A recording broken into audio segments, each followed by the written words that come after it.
You useless piece of trash! Do you know who I am?" The roar shattered the elegant silence of Luminare Restaurant like a sledgehammer through stained glass. A crystal goblet exploded against imported marble, shards skittering across the floor like diamonds made of ice. If you The shout jazz at me quartet again, strangled I their will notes into finish silence. Forks froze midair. 50 wealthy conversations died instantly, replaced by a vacuum of terror so thick it felt like the oxygen had been sucked from the room. In the center of the storm stood Karen Chase. Wine, vintage Barolo, worth more than 3 months of her rent, dripping from her white apron like a fresh wound. Looming over her was Michael King. Not just a patron, not just another wealthy man throwing his weight around. Michael King was a force of nature, a name whispered in Chicago's back alleys. A man whose enemies had a habit of disappearing into concrete foundations, the kind of power that made police commissioners sweat and politicians look the other way. His face was purple with rage, veins bulging in his neck like steel cords. He raised his hand, heavy gold ring flashing under the chandelier light, threatening to strike. But Karen didn't flinch. She didn't tremble. She didn't look down at her cheap, worn-out shoes like she was supposed to. She looked him dead in the eye. And then she said the words that would change both their lives forever. "Raise your voice at me again, and I will end you." The air curdled. The maitre d' looked like he might faint. Every person in that restaurant held their breath, waiting for the bullet, the slap, the inevitable violence that came from challenging Michael King. But what happened next?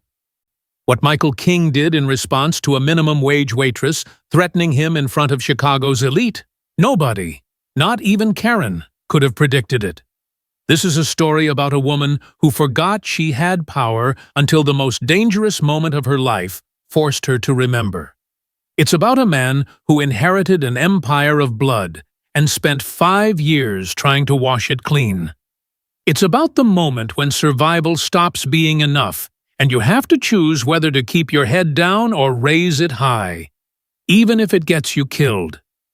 It's about what happens when the invisible become undeniable, when the powerless refuse to stay powerless, and when two people from completely different worlds collide in the most dangerous, beautiful, impossible way. So what did Michael King do next? Did he destroy her? Did she lose everything? Or did something far more unexpected happen in that frozen moment at Table 7?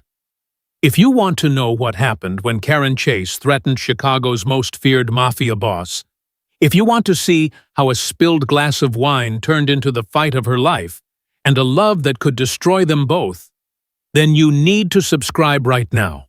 Hit that subscribe button and turn on all notifications, because this story goes places you won't believe. Trust me, you do not want to miss what happens next. This is the kind of story that will have you on the edge of your seat from start to finish. Subscribe now, and let's dive into the most intense, romantic, suspenseful journey you'll experience today. The alarm screamed at 4:47 a.m., 13 minutes before Karen Chase had set it to ring. She didn't bother hitting snooze. Sleep was a luxury she'd stopped believing in 2 years ago, right around the time the final medical bills from her mother's cancer treatment had arrived like a death sentence delivered by certified mail. Karen's hand shot out in the darkness, silencing the phone before the noise could wake Maya. Her younger sister needed every minute of rest she could get. God knew the girl barely slept through the night anymore, not with the phantom pain from the accident still haunting her paralyzed legs. The Chicago winter pressed against the apartment's single-pane windows, frost creating delicate patterns that would have been beautiful if they weren't evidence of how poorly insulated this building was.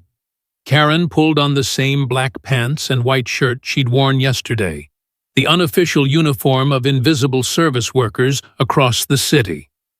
In the bathroom mirror, a stranger stared back at her. 28 years old, but looking 40. Dark circles under brown eyes that used to spark with ambition. Hair pulled back so tight, it gave her headaches. She was disappearing, becoming a ghost in her own life. The kitchen was barely bigger than a closet. Karen opened the refrigerator, already knowing what she'd find. Maya's insulin, 3 eggs, half a gallon of milk that would go bad tomorrow, and a container of leftover rice from the Chinese place down the street. She'd eaten there once, 3 months ago, when Mrs. Liu had insisted on giving her the employee discount, even though Karen had never worked there. That was the neighborhood way, poor people taking care of poorer people. Karen cracked 2 eggs into a pan, leaving 1 for Maya's breakfast. The gas stove clicked 3 times before catching, another thing she needed to fix but couldn't afford. The list of things she couldn't afford could fill an encyclopedia. New winter coats, Maya's physical therapy, the deposit on a better apartment, the textbooks for the prep school scholarship Maya had earned but couldn't accept because Karen couldn't cover the incidental fees that somehow totaled $3,000. The eggs sizzled. Karen's phone buzzed. A text from Nathan Price, the restaurant manager at Luminary. Big night. Table 7 VIP, don't be late. Table 7, the corner booth where Chicago's wealthy and powerful came to be seen. Karen had served senators, celebrities, tech billionaires. She'd smiled through their condescension, laughed at their bad jokes, and accepted tips that were either insultingly small or awkwardly large, depending on how guilty they felt about having more money than God. She texted back, "I'll be there." Another buzz. This one made her stomach clench. An email from Grace Hartley, the social worker who'd been circling their lives like a vulture for 6 months. "Ms. Chase, this is your final reminder that our review meeting is scheduled for December 30th. Please bring documentation of stable housing, steady employment, and evidence of adequate care provision for Maya. Failure to demonstrate sufficient resources may result in emergency protective custody. The state's interest is Maya's welfare. Regards, Grace Hartley, MSW." Karen read it 3 times, her hands shaking. Emergency protective custody. The words that haunted her nightmares. The system that had swallowed their cousin Jerome and spat him out, broken, angry, lost. "Morning." Maya's voice came from the doorway. Karen spun around, forcing brightness into her expression. "Morning, baby girl. Did I wake you?" Maya wheeled herself into the kitchen, her chair barely fitting through the narrow doorway. At 16, she had their mother's face. High cheekbones, full lips, eyes that could see right through any lie. Right now, those eyes were worried. "You got the email too?" Maya asked. "You're not supposed to be checking my email. You're not supposed to be carrying everything alone." Maya wheeled closer. "Care, let me help. I can get a part-time job online, tutoring or—" "No." Karen's voice was sharper than she intended. She softened it. "Your job is school. That scholarship to Pembroke Prep is your ticket out of here. I can't accept it. We can't afford—" "We'll figure it out." Karen placed the single egg in front of her sister, along with toast and the last of the orange juice. "I pick up my check from the diner today, and tonight's tips at Luminary should be good. Nathan said it's a big VIP at table 7. Maya poked at her egg. "What if it's not enough? What if Ms. Hartley—" "She won't take you." Karen knelt beside the wheelchair, taking Maya's hands. "I promise you, Maya, whatever it takes, we stay together. You and me against the world, just like Mom said." Maya's eyes filled with tears. I hate this. I hate that you work 3 jobs. I hate that you're killing yourself for me. Hey, Karen squeezed her hands. You are not a burden. You are my sister, my family, my whole world. Everything I do because I love you. Understand? Maya nodded, but the guilt remained in her eyes. It had been there since the hit and run 2 years ago, when a drunk driver had mounted the sidewalk and destroyed her spine. The driver had fled. The medical bills had stayed. And Karen had dropped out of community college to work enough jobs to keep them afloat. I need to catch the 6:15 bus, Karen said, standing. There's leftovers in the fridge for lunch. Mrs. Liu said she'd check on you this afternoon. Take your medication at noon, okay? I know the drill. Maya managed a small smile. Go feed the rich people. Try not to let them see you want to punch them. Karen laughed despite herself. No promises. Luminary Restaurant occupied the ground floor of a glass tower in Chicago's Gold Coast neighborhood. The building's residents paid more in monthly HOA fees than Karen made in a year. She'd looked it up once, in a moment of masochistic curiosity, and immediately regretted it. The employee entrance was in the back, next to the dumpsters. Karen changed in the cramped locker room, pulling on the crisp white shirt and black vest that Nathan insisted be immaculate at all times. She checked her reflection. The uniform transformed her into exactly what the wealthy patrons wanted. Invisible competence. A ghost who brought food and removed plates without intruding on their important conversations. The kitchen was already chaos. Chef André Laurent, a volatile Frenchman who'd worked in Michelin-starred restaurants before a gambling problem landed him in Chicago, was screaming at a sous chef about truffle oil. Servers dodged each other in the narrow corridors. The air smelled like garlic, expensive wine, and human desperation. Karen! Nathan appeared at her elbow, his permanently anxious expression dialed up to panic. Thank God! I need you on table 7 tonight. I know. Your text said VIP. Nathan's voice dropped to a whisper. Not just VIP. It's Michael King. The name hit Karen like cold water. Everyone in Chicago knew that name, even if they pretended not to. Michael King. The man who owned half the city's nightlife, whose restaurants and hotels operated with suspicious efficiency, whose enemies had a habit of disappearing. The papers called him a legitimate businessman. The streets called him something else. He's Mafia? Karen asked quietly. Nobody says that word out loud. Nathan's hands were shaking. Look, just be perfect. Okay? Bring him whatever he wants, whenever he wants it. Don't ask questions. Don't make mistakes. If this goes well, he tips big. Really big. If it goes badly... What happens if it goes badly? Nathan didn't answer. He didn't have to. I got it, Karen said. Perfect service. Invisible efficiency. Exactly. Nathan's phone buzzed. He's here. Corner booth. Party of 2. Go!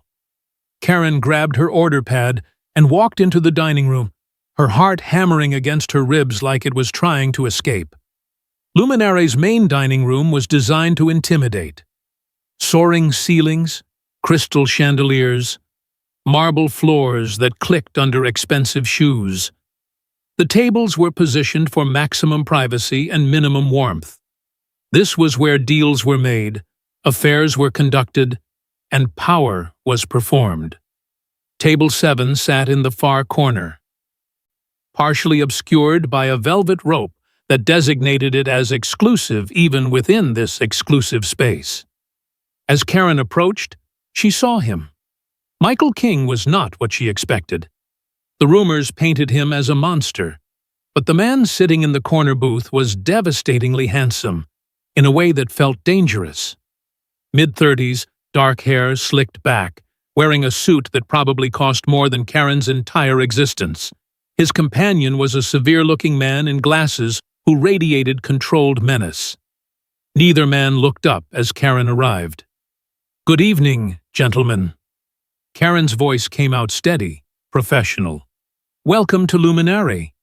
My name is Karen, and I'll be Pellegrino, ice, 3 lemons, now." Michael King didn't look up from his phone. Karen's jaw clenched. "Of course, sir. Right away." She walked back to the service station, preparing the water with hands that wanted to shake but refused. This was how wealthy men operated. They didn't see servers as human. They saw them as extensions of the furniture. Karen placed the water down without a sound. Perfect execution. Invisible. For the next hour, it continued like this. She brought appetizers. She poured wine. She refilled water glasses. Michael King and his companion discussed things in low voices. Shipments, territories, collections. Karen trained herself not to listen, not to see, not to exist beyond her function. Her phone buzzed in her apron pocket. Karen's heart lurched. It was supposed to be off, but she'd left it on vibrate because Maya sometimes needed her. She'd been up coughing all night with bronchitis, and they couldn't afford the good antibiotics. Karen had texted her between shifts to make sure she'd taken the cheaper alternative. The buzz startled her, just for a second, just a fraction of attention diverted from the heavy wine decanter in her hand. Her elbow clipped the edge of the glass. Time slowed. The decanter tipped. Deep red wine, a Barolo that Nathan had whispered cost $800 a bottle, sloshed over the rim and splashed directly onto Michael King's pristine gray suit sleeve. The entire restaurant went silent. Karen froze, the blood draining from her face. She grabbed a napkin instantly. "Sir, I am so sorry. Michael King looked at the stain, then he looked at her. His eyes were black, empty, void of anything resembling mercy. He stood up slowly. "You useless piece of trash." The words detonated through the restaurant like a grenade. Conversations died. Forks froze mid-air. The jazz trio in the corner strangled their notes into silence. Michael swept his arm across the table. Plates, glasses, $800 of wine. Everything crashed to the marble floor in an explosion of crystal and ceramic. Hot risotto splattered onto Karen's shoes. Wine soaked her apron like blood. "Do you know how much this suit costs?" Michael stepped into her space, his face purple with rage.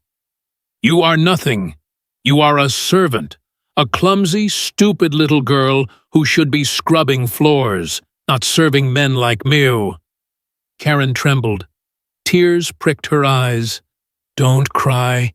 Think of Maya. Apologize. Beg." "Sir, please, I'll pay for the cleaning. Pay?" Michael laughed, cruel and barking. "You couldn't pay for the thread on this button. I should have you fired. No, I should have you thrown in the alley and taught a lesson about respect." He grabbed her arm.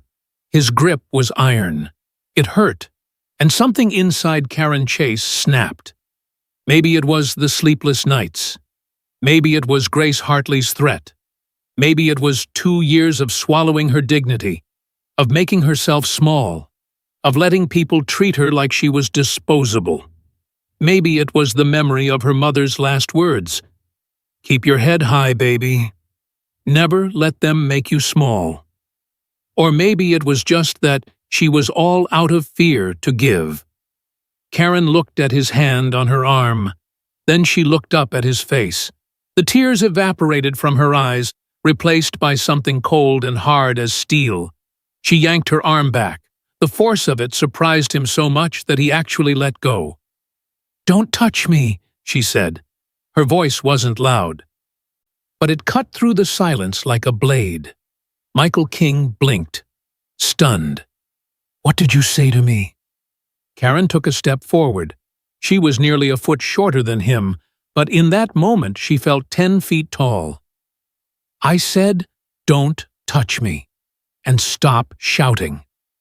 Michael's face turned from purple to crimson. He opened his mouth to unleash hell, to destroy her with the full force of his power and rage. "I will ruin you," he began. Karen interrupted. Her voice dropped to a register that terrified octave, locking eyes with the monster before her. "Raise your voice at me again, and I will end you." She let the words hang in the air.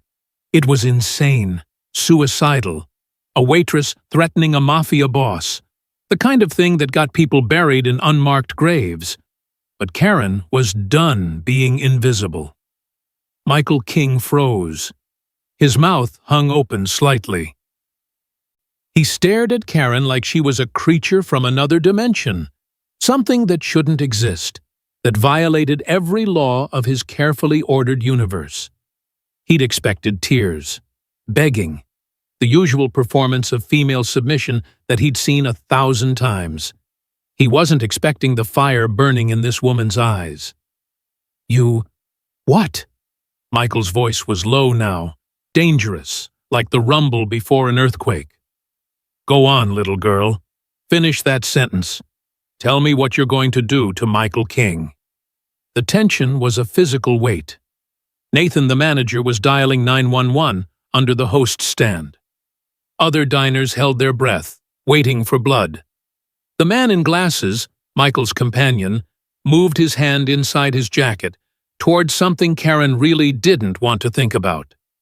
Karen's mind raced through possibilities, each one ending worse than the last. But somewhere in the chaos, she found clarity. She was already destroyed. Grace Hartley would take Maya regardless of tonight's tips. The rent was due. The medical bills were eternal. She was drowning no matter what. So if Michael King was going to end her, he'd do it while looking at someone who refused to be small. "I'll make sure everyone in this room remembers," Karen said quietly, "that the great Michael King screamed at a waitress over an accident. That you grabbed a woman who couldn't fight back. That's what you'll be known for tonight. Not power, not respect, just cruelty to someone beneath you." The silence that followed was deafening. Michael's fists clenched at his sides. His jaw worked. The man in glasses moved forward, and Karen knew this was it. This was how her story ended. On the floor of an overpriced Italian restaurant, killed for having a spine. Then Michael King did something impossible. He laughed. Not the cruel bark from before. This was genuine, surprised, almost delighted. He held up a hand, stopping his companion mid-stride. He took a step back, his eyes never leaving Karen's face, as if she was a rare bird he'd only read about in books. "Do you have any idea," Michael said slowly, "how long it's been since someone spoke to me like that?" Karen didn't answer. Her heart was trying to crack through her ribcage. Michael tilted his head, studying her with something that looked unsettlingly like fascination. "What's your name?" "Karen. Karen Chase. Karen Chase." He repeated it like he was tasting the syllables. "You're either the bravest woman I've ever met, or the stupidest." "I haven't decided which yet." He pulled out his wallet, thick black leather that probably cost more than her monthly rent, and dropped 5 $100 bills on the ruined table. "For the trouble," he said. Then he turned to Nathan, who looked like he might faint. "She keeps her job. Anyone who fires her answers to me. Understood?" Nathan nodded so frantically his head might fall off. Michael turned back to Karen one last time. He pointed a finger at her, and when he spoke, his voice carried something that wasn't quite a threat, and wasn't quite promising. "You and I," he said, "are not finished." Then he swept out of the restaurant. his companion trailing behind like a shadow. Subscribe now. What do you think just happened? Did Karen Chase just save her life or sign her death warrant? Could Michael King actually be impressed? Drop your predictions in the comments below and smash that subscribe button, because this story is about to go places you won't believe. Trust me, you do not want to miss what happens next. The moment the door closed behind him, Karen's knees buckled. She grabbed the edge of a chair to keep from collapsing. The entire restaurant remained frozen for 3 more seconds, then chaos erupted. Whispers, gasps, phones appearing to text friends about what they'd just witnessed. Nathan rushed over, his face a mixture of awe and terror. Karen, what in God's name was that? I don't know. Karen's hands were shaking uncontrollably now, adrenaline crash hitting like a freight train. I honestly don't know. He could have killed you. He's killed people for less. I know. Nathan pressed the $500 bills into her trembling hand. Take this. Go home. I'll cover your shift. Karen looked at the money. It wasn't the 1,000 she needed, but it was something. Medicine for Maya. Groceries. Proof for Grace Hartley that they weren't completely destitute. Thank you, she whispered. The Red Line train home was a blur. Karen sat in the corner of the car, her body swaying with the rhythm of the tracks, her mind replaying the confrontation on an endless loop. You and I are not finished. What did that mean? Was it a threat? A promise? Why had he laughed instead of destroying her? Her phone buzzed. 3 missed texts from Maya. Did you remember the electric bill? Care, there's someone at the door asking about rent. I didn't answer. Care, I'm scared. Please come home. Guilt crashed over Karen like a wave. Maya shouldn't be scared. She was just a kid. A kid who should worry about homework and crushes, not whether they'd be evicted. Karen texted back, On my way. Everything's okay. I love you. Their building was a relic from the 1970s that had seen better days in the 1980s. The elevator had been broken for 6 months. Karen climbed 4 flights of stairs, her exhausted legs protesting every step.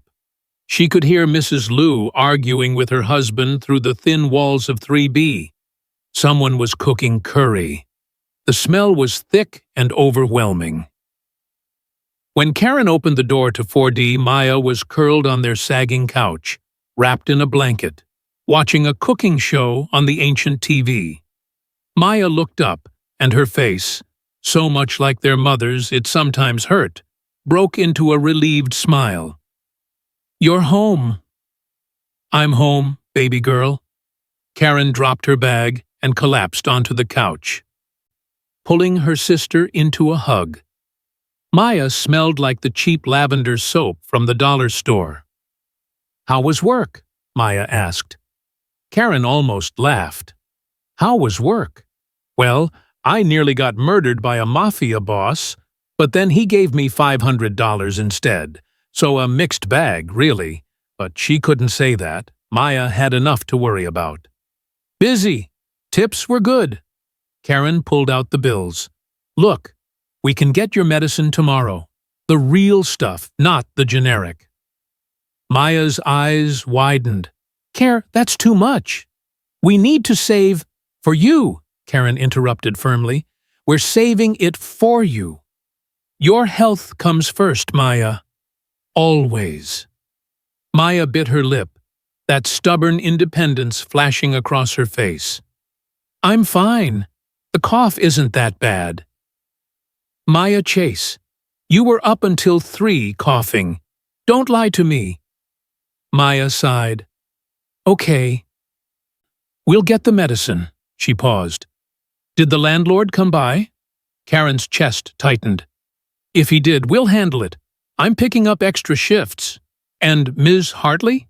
We'll handle her too.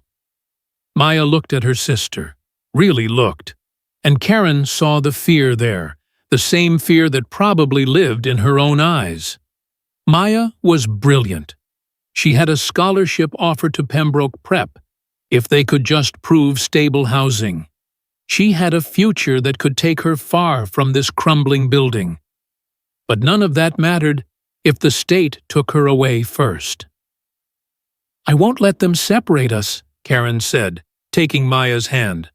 "I promise, Maya, whatever it takes." "You can't promise that," Maya whispered. "You can't control everything, Care." "Watch me." They sat together in the dim apartment, two sisters holding on to each other against a world that wanted to tear them apart. Finally, Maya broke the silence. "You look different." "What do you mean?" "I don't know. Taller? Did something happen tonight?" Karen thought about Michael King, about the moment she'd looked him in the eye and refused to break, about his strange expression when she'd challenged him, about the words, "You and I are not finished." "Yeah," Karen said softly. "Something happened. I think I remembered how to stop being invisible." Maya smiled, a real smile that showed the gap from her missing molar. "Good! You're too amazing to be invisible. Mom always said you had fire in you. I'm glad you're finally using it." The mention of their mother brought the familiar ache, but also warmth. Their mother, Denise, had been a fighter too. Even when cancer ate her alive, even when the bills buried them, she never gave up. Her last words to Karen, "Don't just survive, baby. Live. Fight for what matters." "Get some sleep," Karen said, kissing Maya's forehead. "School tomorrow." As Karen lay in the bed they shared, they couldn't afford a two-bedroom. She stared at the water-stained ceiling and wondered what she'd set in motion tonight. Michael King wasn't the kind of man who forgot a face, especially not the face of someone who'd defied him. "You and I are not finished." Karen closed her eyes, and for the first time in 2 years, she didn't feel afraid of what tomorrow might bring. She felt something else entirely. She felt ready. Karen woke to Maya screaming.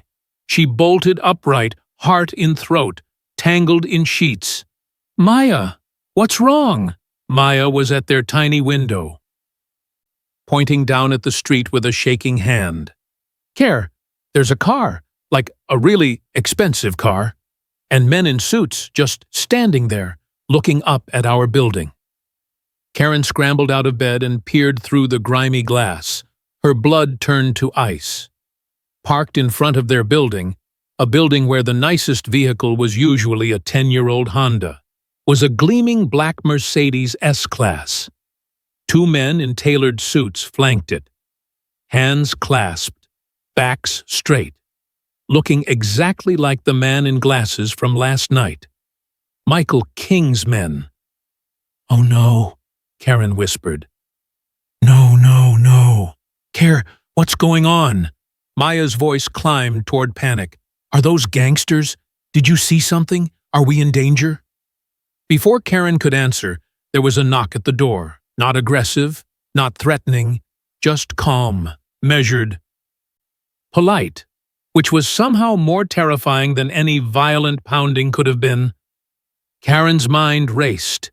She could pretend they weren't home, call the police, except Michael probably owned half the police. She could grab Maya and run down the fire escape, except where would they go? The knock came again. "Ms. Chase," a male voice, smooth and professional. "My name is Vincent Romano. I work for Mr. King. He requests a moment of your time.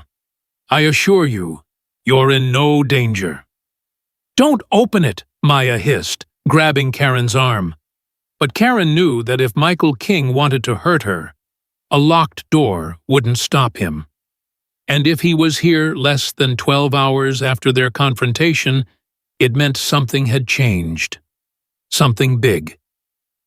She squeezed Maya's hand. "Stay in the bedroom. Lock the door. If anything happens, call 911 and run to Mrs. Liu's. Understand?" "Care. Understand?" Maya nodded, tears in her eyes. Karen waited until she heard the bedroom door lock. Then she took a breath and opened the front door. The man in the hallway was not Michael King. Early 30s, slicked back dark hair, wire-rimmed glasses. He wore a suit that probably cost 3 months of Karen's rent. He held a leather briefcase and smiled politely, as if selling insurance instead of working for the Chicago Mafia. "Ms. Chase, thank you for answering. May I come in?" "No," Karen said flatly, keeping one hand on the door frame. "Whatever you need to say it here." Vincent's smile didn't falter. "Very well. Mr. King would like to offer you a position." Karen blinked. Of all the things she'd expected, threats, warnings, demands, a job offer wasn't on the list. "Excuse me?" "Employment. Mr. King was quite impressed with you last night. He believes you have particular qualities that would be valuable to his organization." "I'm not interested in being a criminal." Vincent actually laughed, genuine and amused. "Ms. Chase, Mr. King owns 17 legitimate businesses across Chicago. Restaurants, real estate, import-export companies, all completely legal. The position he's offering is as his personal assistant." Karen stared. "His what?" "Personal assistant. You would manage his schedule, handle correspondence, coordinate meetings. The salary is $150,000 per year. Plus benefits, health insurance, dental, housing stipend." The world tilted. $150,000. That was more than Karen would make in 5 years at Luminary. That was Maya's scholarship, her medicine, a safe apartment, everything. But it was also insane. "Why me?" Karen's voice came out hoarse. "He doesn't even know me." "Mr. King is an excellent judge of character. He saw something in you last night. Courage, integrity, spine." Vincent paused. "Those are rare qualities in his world, Ms. Chase. People either fear him or want to use him. You did neither. You treated him like a person who needed reminding of basic decency. He respects that." "This is crazy. I spilled wine on him and told him off. That's not a resume." "Perhaps not traditional." Vincent reached into his briefcase, pulling out a crisp manila folder. "This is a contract. I encourage you to read it thoroughly. Consult a lawyer if you wish. Mr. King is many things, but he's a man of his word. If you sign, you'll be under his protection and employment." "Your sister as well." Karen's head snapped up. "What do you know about my sister?" Vincent's expression softened slightly. "Mr. King is thorough, Ms. Chase. He knows about Maya, about the social worker, the medical bills, the rent arrears. He knows you're drowning, and he's offering you a lifeboat." A cold feeling settled in Karen's stomach. Michael King had investigated her, dug into her life, her struggles, her vulnerabilities. It should have felt invasive, threatening. It did. But it also meant he was serious. This wasn't a whim. "What does he really want?" Karen asked quietly. "Men like Michael King don't hand out 6-figure jobs to waitresses out of kindness. So, what's the catch?" Vincent studied her for a long moment. "The catch, Ms. Chase, is that working for Mr. King means entering his world. It's not always pleasant. It's not always safe, but it is lucrative, and he protects what's his. You would want for nothing. Neither would your sister." He held out the folder. "Read the contract. You have 48 hours to decide. Mr. King will be hosting a private event at his estate tomorrow evening. If you choose to accept, A car will pick you up at 7 p.m. if you choose to decline." He paused. "Mr. King will be disappointed, but you'll face no repercussions. You have my word."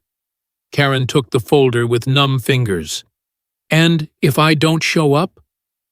"Then life continues as it is." Vincent's eyes held something that might have been pity. "But Ms. Chase, I've worked for Mr. King for 8 years. I've seen him offer opportunities like this exactly 3 times. All 3 people took them. All 3 are now wealthy, secure, and under his protection. This is a chance to change your life. I'd advise you not to dismiss it out of pride." He tipped his head politely. "Good day, Ms. Chase. I hope to see you tomorrow evening." Then he was gone, footsteps echoing down the stairwell. Karen stood in her doorway, holding a folder that felt like it weighed 1,000 pounds. The bedroom door unlocked. Maya emerged, pale-faced. What did he want? Karen looked at the folder, then at her sister. I think Michael King just offered me a deal with the devil." The rest of the day was a blur. Karen called in sick to her shift at the diner, something she never did, and spent hours poring over the contract with Maya. It was astonishingly detailed, and as far as either of them could tell, completely legitimate. Position: personal assistant to Michael King. Salary: $150,000 annually. Benefits: full health insurance, dental, vision, $2,000 monthly housing stipend. Performance bonuses, responsibilities, schedule management, correspondence, event coordination, travel arrangements. Term: 1 year, renewable. Termination: either party may terminate with 2 weeks' notice, no penalties. It read like a normal employment contract. No mention of illegal activities, no shady clauses about additional duties. Professional, clear, almost boring in its legitimacy. "This is insane," Maya said for the 15th time, lying on the couch with contract pages spread around her. "Care, this is insane. You told off a Mafia boss and now he wants to pay you more than a doctor makes." "I know. What if it's a trap? What if he's going to, I don't know, traffic you or something?" Karen had thought of that. Of course she had. But something in Vincent's eyes, in the thorough professionalism of the contract, in the way Michael had laughed instead of striking her, it all pointed to something else. Something she couldn't quite name. "I don't think he wants to hurt me," Karen said slowly. I think he actually wants an assistant, someone who won't kiss his ass." Maya sat up. "So you're considering this? Seriously?"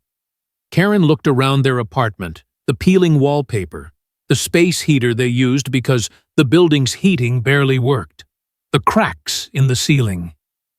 She thought about Grace Hartley's disapproving face, about Maya's scholarship that they couldn't accept, about working herself to the bone for tips that barely covered groceries. "Maya, with this salary, I could get us out of here. A real apartment with heating and no mold. Your medicine, the real stuff. Pembroke Prep. We could save for college. We could breathe. Or you could end up dead in a ditch." But Maya's voice was weak. She wanted this too.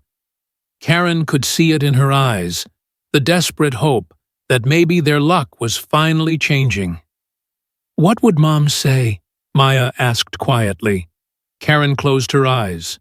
Their mother had always told them, be smart, be brave, never compromise your integrity. But she'd also said, survive. Do what it takes to keep the family together. "I think," Karen said slowly, "Mom would say to go in with my eyes open, to be smart, set boundaries, and never forget who I am." Maya was quiet for a long moment. "If you do this, I'm making you share your location with me 24/7.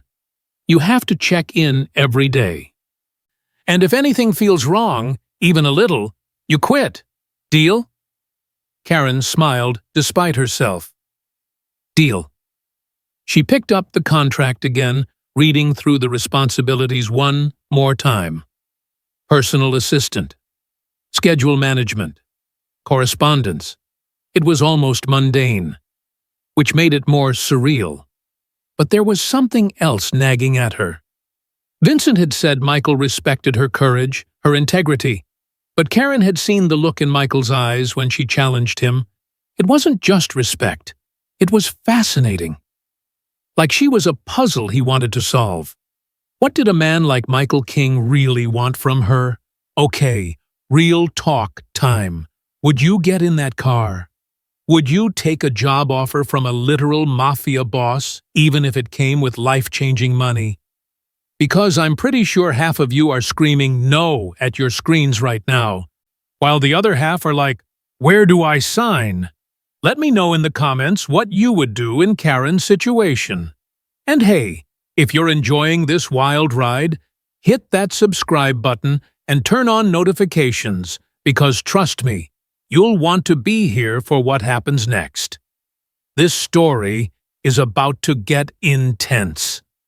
The next evening, Karen stood in front of their closet, a generous term for the tiny hanging space, trying to figure out what one wore to a mafia boss's estate.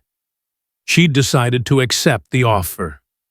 The decision had crystallized around 3 a.m., when she'd lain awake doing the math. With this salary, she could change everything, and if it went bad, she'd quit. Simple. Except nothing about Michael King was simple. Wear the black dress, Maya said from the bed, where she was supposedly doing homework, but was actually watching Karen with hawk-like intensity. The one from Mom's funeral. It's classy. Karen pulled out the dress, a simple black sheath that was the nicest thing she owned. She paired it with her one pair of heels without scuff marks, and borrowed Maya's small silver necklace. In the mirror, she barely recognized herself. She looked older, more sophisticated. She looked like someone who might actually belong in Michael King's world. At exactly 7:00 p.m., there was a knock. Vincent stood there, looking exactly as polished as yesterday. Ms. Chase, you look lovely. Ready? As I'll ever be. Karen hugged Maya tightly. I'll text you every hour. You better, Maya whispered fiercely. Be careful. The Mercedes was even more impressive up close. Butter-soft leather seats. The smell of expensive cologne and new car. A partition between front and back that Vincent raised for privacy. As the car glided through Chicago's streets, heading north toward the wealthy suburbs, Karen watched the city transform. Buildings got nicer. Streets got cleaner. This was a world she'd only glimpsed from the outside. They drove for 40 minutes before turning onto a private road. Trees lined both sides, branches creating a canopy overhead. Then the estate came into view. It wasn't a house. It was a mansion. 3 stories of stone and glass, illuminated by soft golden lights. A circular driveway with a fountain. Manicured gardens that probably required a full-time staff. Karen's breath caught. This was where Michael King lived. This was the world she was stepping into. The car stopped at the entrance. Vincent opened her door. Mr. King is waiting in the East Garden. Through the house and out the back. You can't miss it. Karen stepped out on shaking legs.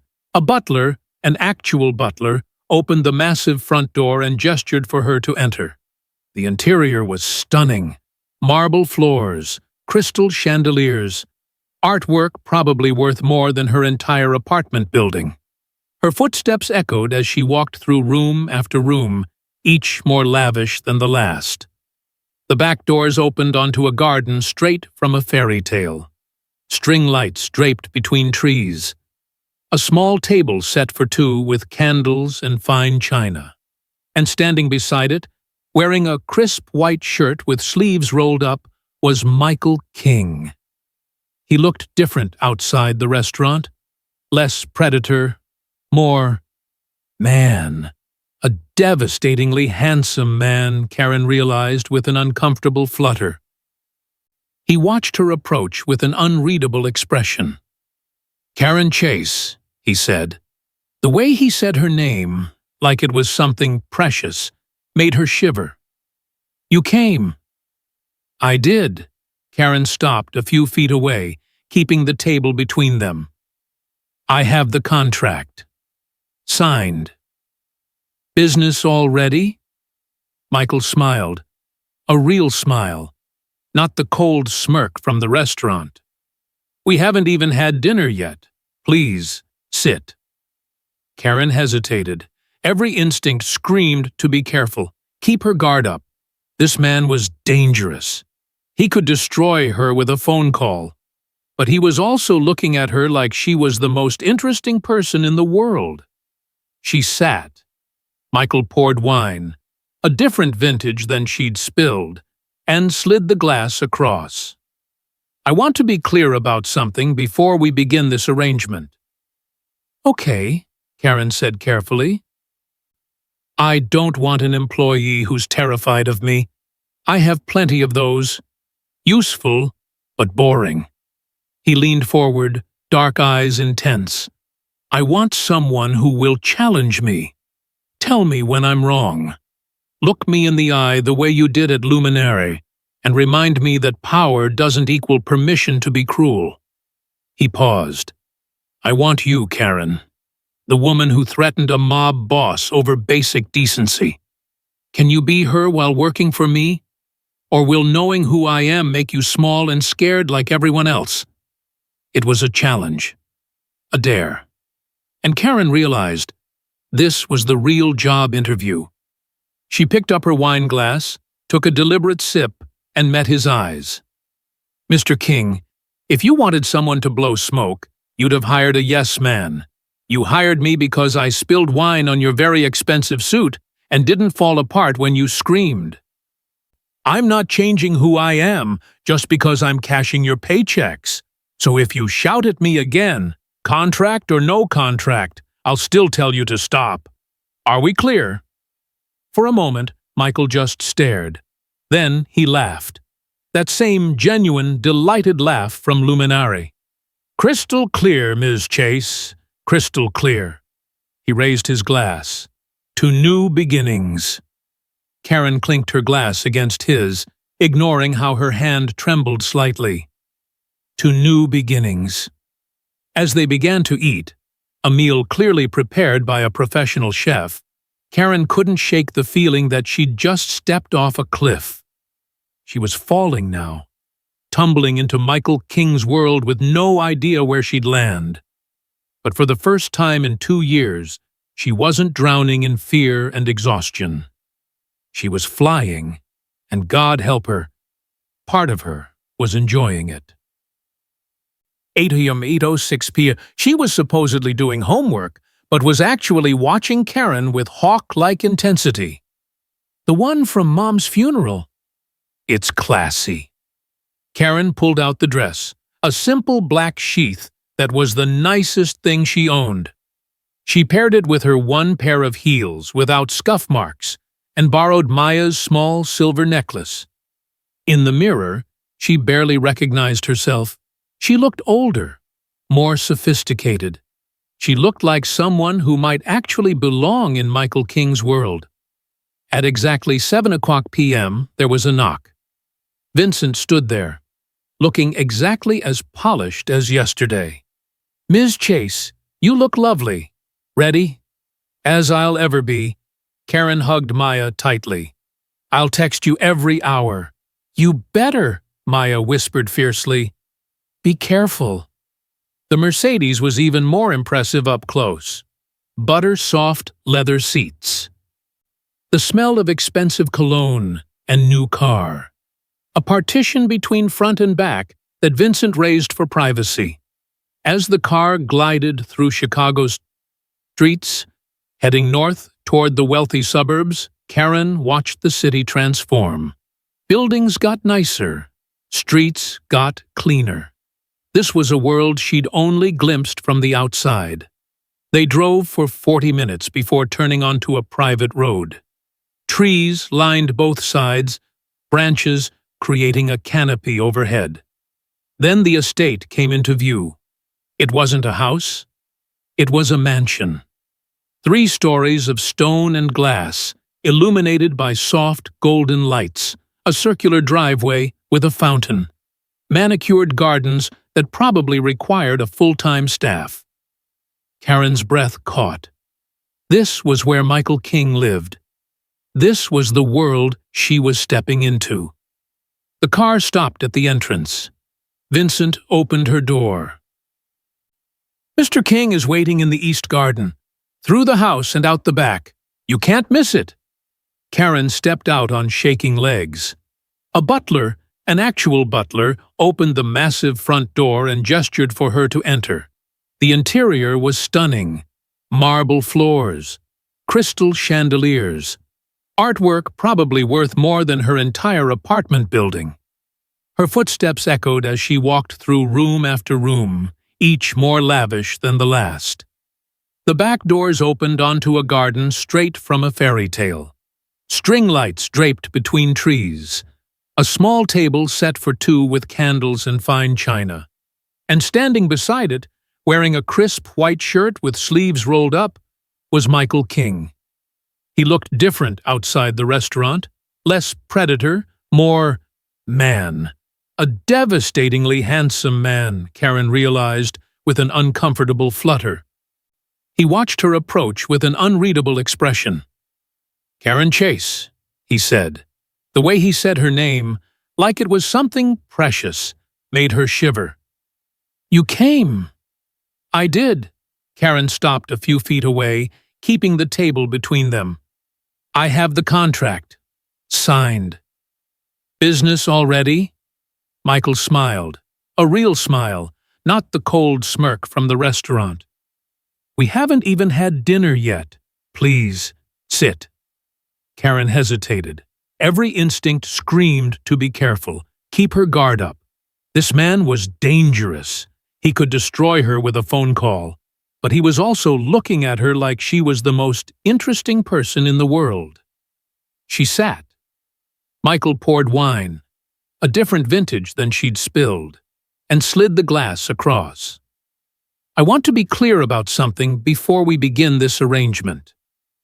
"Okay," Karen said carefully. "I don't want an employee who's terrified of me. I have plenty of those. Useful, but boring." He leaned forward, dark eyes intense. "I want someone who will challenge me.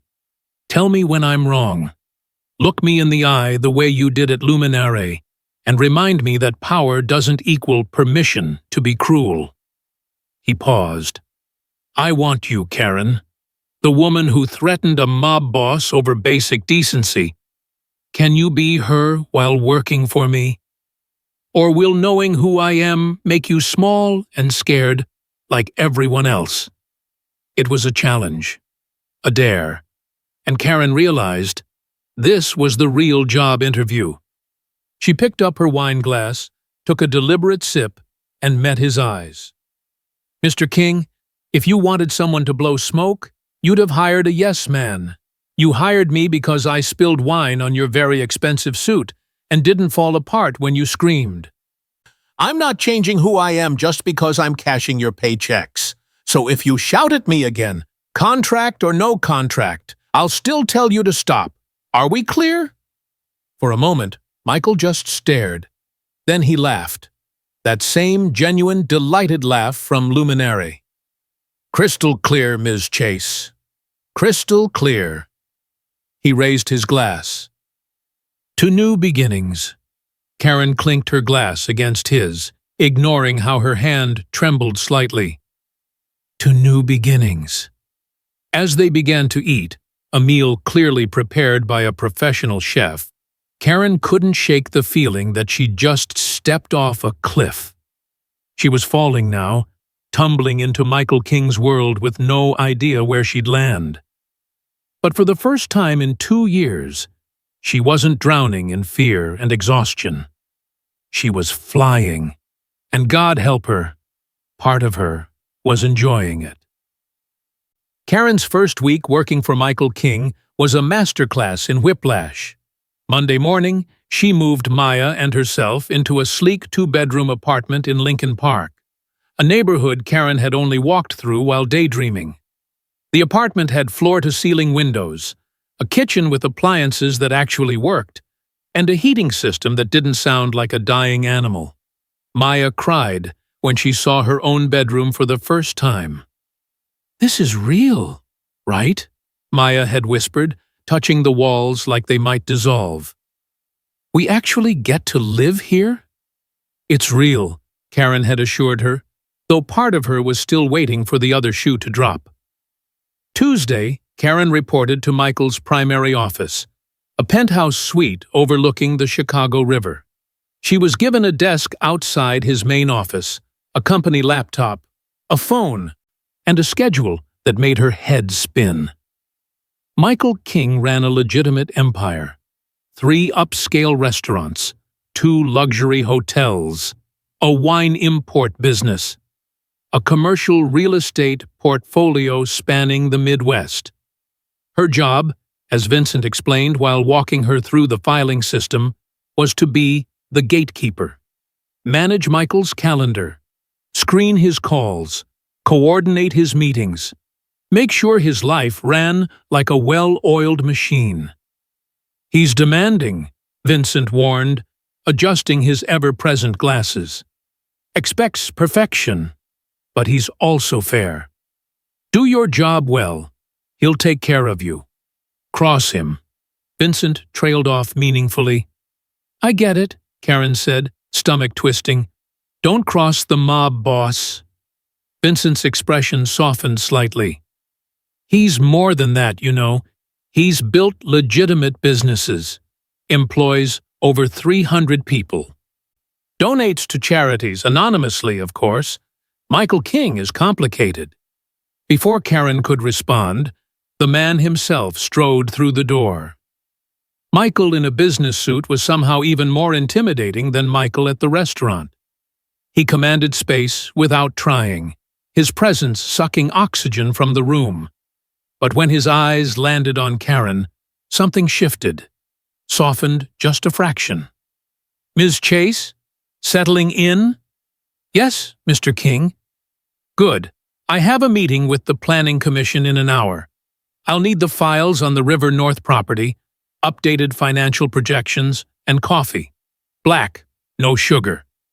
He started toward his office, then paused. "And Karen, call me Michael. Mr. King makes me feel like my father." Then he was gone, door closing with a soft click. Vincent smirked. "See? Demanding."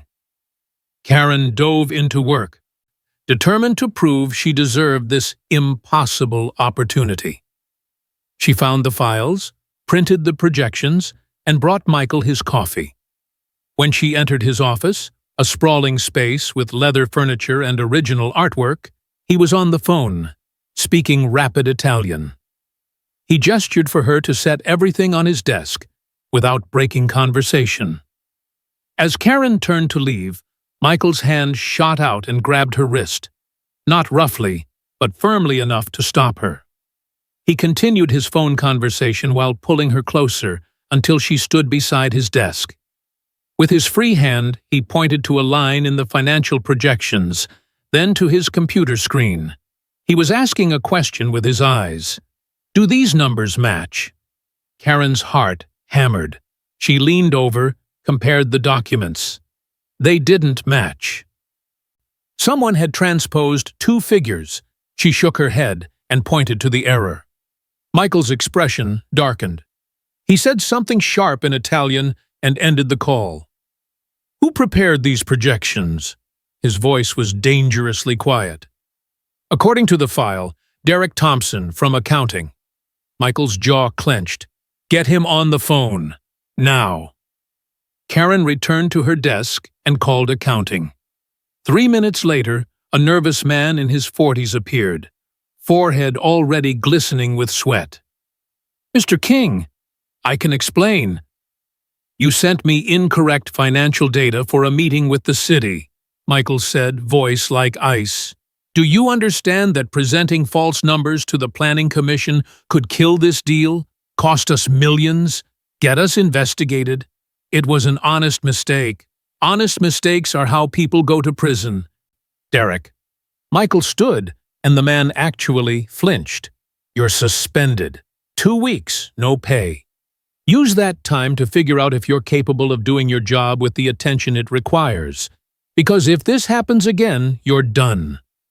Derek left, pale and shaking. Karen watched the exchange with mixed feelings. Michael had every right to be angry. The mistake was serious. But the fear in Derek's eyes reminded her that Michael's authority wasn't just professional. It was absolute. When they were alone, Michael looked at her. "You think I was too harsh?" It wasn't a question. Karen hesitated, then decided honesty was what he'd hired her for. "I think he made a mistake and needed correction. But scaring people doesn't make them better at their jobs. It just makes them better at hiding mistakes." Michael studied her for a long moment. Then, impossibly, he smiled. "You're probably right. What would you have done?" "Suspended him, yes, but also required him to take a refresher course on data management. Give him a path to do better, not just punishment." Michael's smile widened. Smart and compassionate. "I knew I hired the right woman." He grabbed his jacket. "Come on, you're joining me for the meeting. I want you to see what we're building." The next 3 days were a whirlwind. Karen accompanied Michael to meetings with developers, city officials, and business partners. She watched him negotiate a real estate deal with surgical precision, extracting concessions that seemed impossible. She saw him donate $100,000 to a children's hospital, anonymously, just as Vincent said. But she also saw the other side. The men who approached him with fear in their eyes. The hushed conversations that ended when she entered a room. The locked drawer in his desk that Vincent warned her never to touch. Michael King was a man of contradictions, and Karen was caught in the middle. Friday evening, as Karen packed up to leave, Michael emerged from his office. "You survived your first week." "Barely," Karen admitted, logging out. "I had no idea managing one person's schedule could be this complex." "I'm a complicated man." Michael leaned against her desk, closer than was strictly professional. Karen's pulse quickened. "You have plans tonight?" "Just dinner with my sister." "Why?" "Cancel them." Karen bristled. "Excuse me?" Michael's eyes glinted with amusement. "I'm sorry. Let me rephrase. Karen, would you do me the honor of joining me for dinner tonight? There's someone I'd like you to meet." "Who?" "My mother." Karen blinked. Of all the things she'd expected, meeting Michael King's mother wasn't on the list. "Why would you want me to meet your mother?" Michael's expression turned surprisingly vulnerable. "Because she's been hounding me to meet the woman who told me off in a restaurant."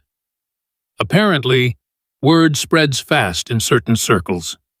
"She thinks you're either insane or the best thing that's happened to me. And she won't leave me alone until she decides which." Despite herself, Karen laughed. "Your mother sounds terrifying." "She is, which is why I need backup."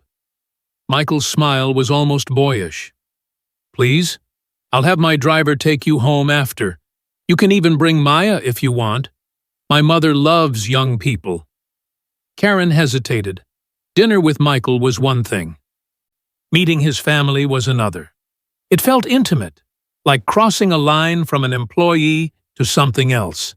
But the vulnerable look in Michael's eyes, so different from his usual commanding demeanor, made her decision.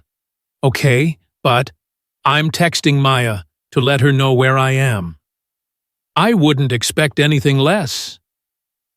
Michael's mother lived in a beautiful brownstone in the Gold Coast. When the door opened, Karen was greeted by a tiny woman in her 60s with silver hair, warm brown eyes, and an expression of delighted mischief. "You must be Karen." She pulled Karen into a hug before she could react. "I'm Elena. Please ignore everything my son told you about me. I'm a sweetheart." "She's lying," Michael said dryly from behind Karen. "She's a tyrant." "I raised you, didn't I? Someone had to keep you in line." Elena ushered them inside. The house smelled like garlic and fresh bread. Family photos lined the walls. Michael as a child, gap-toothed and grinning. Michael as a teenager, already showing signs of the commanding presence he'd become. Dinner was loud, chaotic, wonderful. Elena asked Karen a million questions about Maya, about her mother, about her dreams. She told embarrassing stories about Michael, who bore it all with surprising patience. And she treated Karen not like an employee, but like someone who mattered.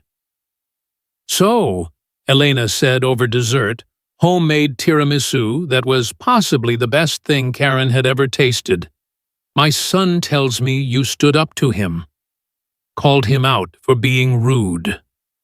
Karen glanced at Michael, who watched her with an unreadable expression. Yes, he was shouting. I didn't think that was okay." Elena beamed. "Good.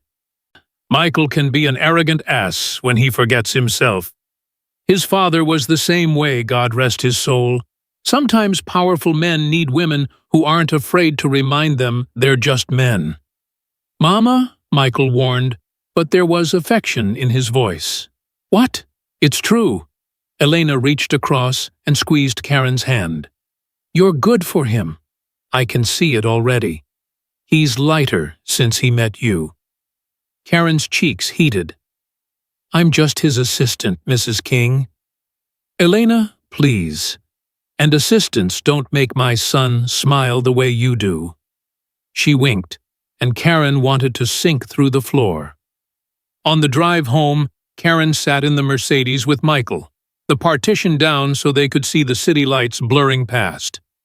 "I'm sorry about my mother," Michael said. "She has ideas." "She's wonderful," Karen said honestly. "You're lucky to have her." Michael was quiet for a moment. "My father died 5 years ago. Heart attack. He built this empire, and I inherited it. All of it. The legitimate businesses and the other parts. My mother hated that world, still does, but she loves me anyway." It was the most personal thing Michael had shared. Karen felt the weight of the trust. "Is that why you're building the legitimate side? For her?" "Partly. Also for myself. I'm trying to be more than my father was. Better." He looked at her, eyes dark and intense in the dim light. "Does that scare you? Knowing there are other parts?" Karen thought about it honestly. "It should, but I think I'm more scared of going back to who I was before. The girl who was invisible, who let people shout at her because she was too afraid to lose a job. You're dangerous, Michael." "I know that. But you're also the first person in a long time who's made me feel like I matter." Michael reached across the seat and took her hand. His touch was warm, solid, sending electricity racing up her arm. "You matter, Karen Chase. More than you know." For a moment, they just sat there, hands linked, city lights painting shadows across their faces. And Karen felt it, the pull between them, the attraction growing into something bigger, something that could either save her or destroy her. When the car pulled up to her building, Michael walked her to the door. "See you Monday?" he asked. "See you Monday." Michael hesitated, then leaned down and kissed her cheek. Brief, chaste, but it burned like a brand. "Good night, Karen." "Good night, Michael." As she rode the elevator up, Karen touched her cheek where his lips had been. She was in dangerous territory now. She wasn't just working for Michael King, she was falling for him. And in his world, that could be the most dangerous thing of all. 3 weeks into her new job, Karen made a terrible mistake. It was Tuesday afternoon. Michael was in back-to-back meetings. Karen was organizing his files, preparing documents for an upcoming real estate acquisition, when she realized she'd left a crucial contract in Michael's private office. The one room Vincent had told her to knock before entering. But Michael was in the conference room on the other side of the building. It would take 2 seconds to grab the file. No harm, no foul. Karen slipped into his office. The space still smelled like Michael's cologne, something expensive with notes of cedar and spice. His desk was immaculate, everything in its place. She spotted the contract immediately, sitting on the corner of his desk. As she reached for it, her elbow knocked against a stack of folders, sending them cascading to the floor. "Damn it!" Karen muttered, dropping to her knees to gather the scattered papers. That's when she saw it. A folder labeled Riviera Shipments, Confidential, had spilled open, revealing a ledger. But these weren't normal business transactions. The entries were coded, initials instead of names. Numbers that didn't match any accounting system Karen recognized. Notations like "Collection Complete" and "Delivered to Northwest Territory." Her blood ran cold. Beneath the ledger was a photograph. 4 men standing in front of a warehouse, Michael among them. They were all armed. In the corner of the photo, barely visible, were wooden crates stamped with labels Karen couldn't quite make out. This was it. The other parts Michael had mentioned. The shadow side of his empire that everyone whispered about, but never confirmed. Karen's hands shook as she gathered the papers, trying to put them back in order. "You knew," she told herself. "You knew he wasn't just a businessman. You knew, and you took the job anyway." But knowing in the abstract and seeing evidence in black and white were 2 completely different things. Find what you were looking for? Karen's heart stopped. She spun around to find Michael standing in the doorway, his expression unreadable. How long had he been there? How much had he seen?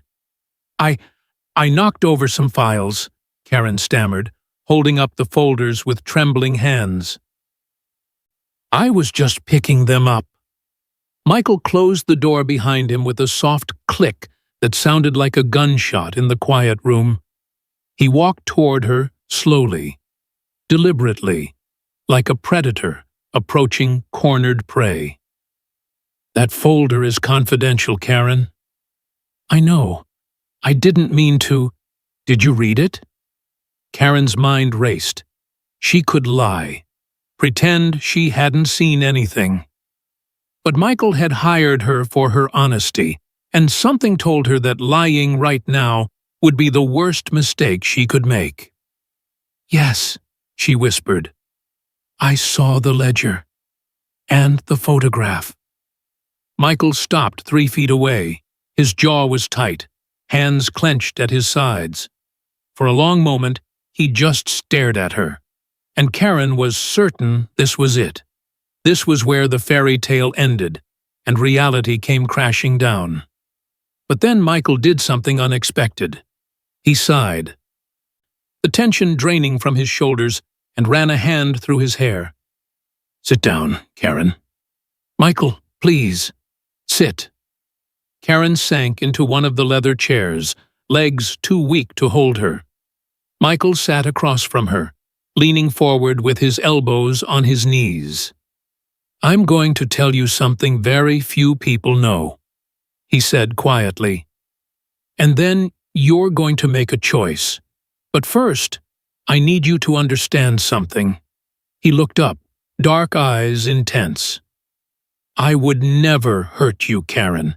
Never, no matter what you've seen, no matter what you think you know about me, that is the truth. Karen's throat was tight. Okay? Michael took a breath. My father built an empire, but he built it on blood. Gambling, extortion, worse. When he died, I inherited all of it. And I've spent the last 5 years trying to dismantle the criminal side while keeping the legitimate businesses intact. But you can't just walk away from that world. There are obligations, debts, enemies. He stood and walked to the window, back to her. The Riviera shipments you saw? That's the last contract I'm honoring. A promise my father made to move legitimate goods for a family in New York. Wine, olive oil, imported foods, all legal. I swear, but because of who the family is, we keep it off the books to avoid scrutiny. Karen wanted to believe him. God, she wanted to believe him so badly. Then why the coded ledger? Why the secrecy? Because I'm walking a tightrope, Karen. I have enemies on both sides. Criminals who think I'm going soft, and law enforcement who sees me as my father's son no matter what I do. One wrong move, and everything collapses. He turned to face her. I hired you because I needed someone on the inside I could trust, someone who wasn't part of the old world, someone who would keep me honest. That's not the only reason you hired me, Karen said quietly. Michael's expression softened. No, it's not. Before either could say more, the office door burst open. Vincent stumbled in, his usually immaculate appearance disheveled, glasses askew. Blood trickled from a cut above his eyebrow. Michael, we have a problem. The window exploded. Wait! What just happened? Did someone just shoot at Michael's office? Is Karen okay? Is Vincent? And more importantly, do you believe Michael's story about those shipments, or do you think he's hiding something darker? Drop your thoughts in the comments. I honestly don't know what I'd do in Karen's situation right now. Would you trust him? Let me know below. Glass shattered inward in a glittering cascade. Michael moved on pure instinct, launching himself across the space and tackling Karen to the ground. They hit the floor hard. Michael's body covered hers as gunfire erupted outside. 3 shots. 4. 5. Then silence. Karen couldn't breathe. Michael's weight was crushing her, but it was the only thing between her and the bullets. She could feel his heart hammering against her back, could smell his cologne mixed with fear and adrenaline. Vincent? Status? Michael barked, not moving from Karen. Shoot her across the street. Rifle. They're gone. Car just peeled out. Vincent was on his phone, calling the police and our security team. Don't. Call Gatsby. Tell him we have a code red. Vincent disappeared. Michael finally shifted, rolling off Karen, but immediately pulling her up into a sitting position. His hands were on her face, her shoulders, checking for injuries. Are you hurt? Karen, look at me. Are you hurt? I don't think so. Karen's ears were ringing. Her hands shook so badly she couldn't control them. What just happened? Michael's face was pale. His jaw clenched so tight she thought he might crack his teeth.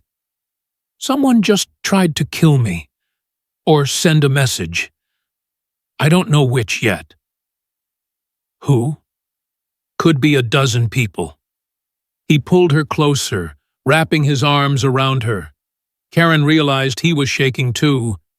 God, Karen, if you'd been standing by that window, if I'd been 1 second slower, the reality crashed over her. Someone had just tried to kill Michael. And she'd been in the blast radius. This wasn't a movie. This wasn't a game. This was Michael's real life. A life where people shot at him in broad daylight. Where violence was always one heartbeat away. "I need to get you somewhere safe," Michael said, pulling back. His hands were still on her arms, as if he couldn't bear to let go. "My estate. Full security. You and Maya both. Until we figure out who did this." "Michael, I can't just—" "Yes, you can." His voice was hard, commanding. Then it softened. "Please, Karen, I can't do my job if I'm worried about you. I can't think if I don't know you're safe." Karen looked into his eyes and saw something that made her breath catch. Fear. Not for himself, but for her. He cared about her, really cared. This wasn't just attraction or fascination. This was something deeper. Something real. "Okay," she whispered. "Okay." Within 20 minutes, Karen was in the back of an armored SUV sandwiched between two bodyguards who looked like they could bench press a car. Michael was in the front passenger seat on the phone, speaking rapid Italian. Another SUV was being dispatched to pick up Maya from school. As they drove through Chicago, reality set in. Someone had tried to kill Michael. Karen had seen classified documents, and now she was being taken to his estate under armed guard. This wasn't the job she'd signed up for. This was something else entirely. Michael ended his call and turned in his seat to look at her. "I'm sorry, Karen. I never wanted you to see this side of things. I thought I could keep you separate from it." "You can't, though, can you?" Karen said, surprising herself with how steady her voice was. "Keep me separate? Because this is your life, Michael. The danger, the secrets, the violence. This is who you are." "It's who I was born to be," Michael corrected. "Not who I want to be." "Then who do you want to be?" Michael held her gaze. "A man worthy of the way you look at me." The words hung in the air between them, heavy with meaning. Karen's heart raced for an entirely different reason now. "How do I look at you?" she asked quietly. "Like I'm more than my father's son. Like I'm someone who could be good if I just tried hard enough." His voice dropped. "Like maybe I'm someone you could love." Karen's breath caught. They were crossing a line, and they both knew it. Employee and employer. Innocent and criminal. Two worlds colliding. But in that moment, with adrenaline still singing through her veins, and Michael looking at her like she was the only thing anchoring him to goodness, Karen didn't care about lines. "Michael, don't," he interrupted gently. "Don't say anything yet. Not until you've had time to think. Not until you're safe, and the danger has passed, and you can make a real choice." He turned back around. "But know this, Karen Chase, I'm falling for you, and that terrifies me more than any bullet ever could." The SUV pulled through the gates of Michael's estate. Armed guards were positioned at every entrance. The fairy tale mansion Karen had visited for dinner now looked like a fortress. As they walked inside, Vincent appeared with Maya, who immediately ran to Karen and threw her arms around her. "Care, they said there was shooting. Are you okay?" "I'm fine, baby. Everything's fine." Karen held her sister tight, trying to stop her own hands from shaking. Michael watched them, something painful crossing his face. "Vincent will show you to your rooms. You'll be safe here. I promise." He started to walk away, but Karen called after him. "Michael." He stopped, turning. "When this is over," Karen said, her voice stronger than she felt, "when I've had time to think, we're going to have that conversation. The real one. About what this is between us." Michael's expression was a mixture of hope and fear. "I'll be waiting." As he disappeared down the hallway, Maya looked at her sister with wide eyes. "Care, what is going on? Who was that man?" And why did he look at you like you're the most important person in the world? Karen touched the spot where Michael had kissed her cheek weeks ago. The memory still burning. That, she said quietly, is a very good question. For 3 days, Karen and Maya lived in gilded captivity. Michael's estate was beautiful, but it was also a prison. Armed guards at every entrance, bulletproof windows, no one in or out without clearance. Maya missed school. Karen couldn't work. And Michael was a ghost, locked in his office for 18-hour stretches, coordinating with security teams, tracking down leads on who'd ordered the hit. When Karen did see him, he looked haunted, exhausted, the weight of his world crushing him. On the 4th night, everything fell apart. Karen was in the library when she heard raised voices. She followed the sound to Michael's office, where Vincent stood holding a tablet, his face grim. "You can't ignore this, Michael. It's all over the underground networks." "Let me see." Michael grabbed the tablet, and Karen watched his face drain of color. "What is it?" Karen asked from the doorway. Michael looked up, and the devastation in his eyes made her stomach drop. "Someone leaked photos of us. From the restaurant. From dinner with my mother. Getting into the car together." He set the tablet down carefully, like it might explode. "They're saying you're my weakness, that hurting you is how they hurt me." The world tilted. "Who leaked them?" "Someone inside my organization. A traitor." Michael's voice was hollow. "And now every enemy I have knows exactly how to destroy me." Vincent cleared his throat. "There's more. Grace Hartley filed an emergency petition. She's claiming Karen is exposing Maya to dangerous criminal elements. There's a hearing scheduled for tomorrow morning. If I don't show up," Karen finished, her voice breaking, "they'll take Maya into state custody.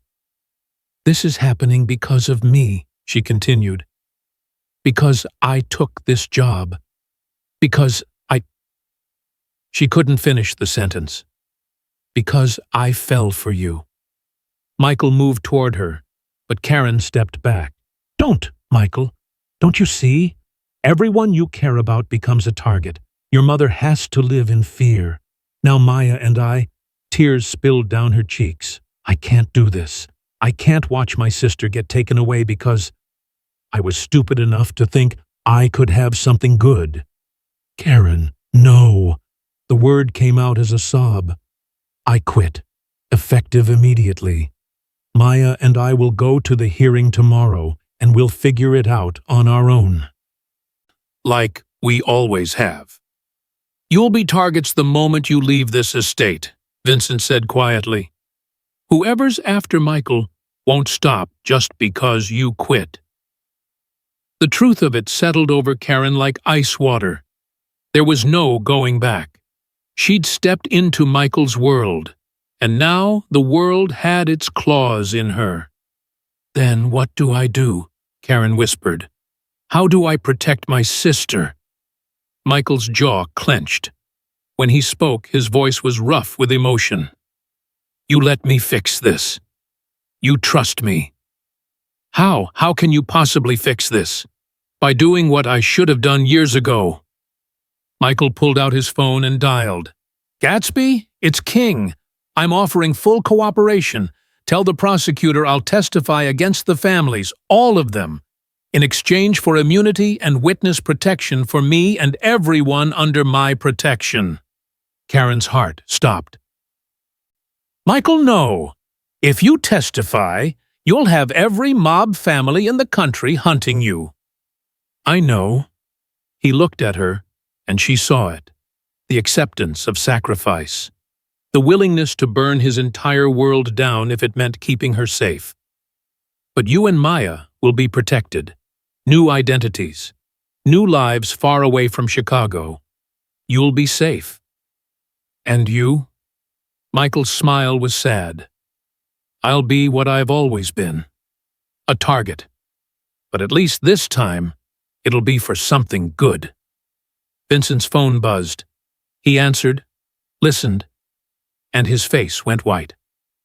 Michael, Maya is gone. What? Karen's scream echoed through the room. The guard just checked her room. Empty. Windows open. There's a note. Vincent's hand shook as he held up his phone, showing a photograph of a message written in Maya's handwriting. I'm turning myself in to Ms. Hartley. If I'm in state custody, they can't use me against you. I love you, Care. Be happy. M. No. Karen grabbed the phone as if looking closer would change the words. She's 14. She can't just… Where would she go? The social services office downtown, Vincent said. It's the only place that makes sense. Michael was already moving, grabbing his jacket, his gun. Vincent, call ahead.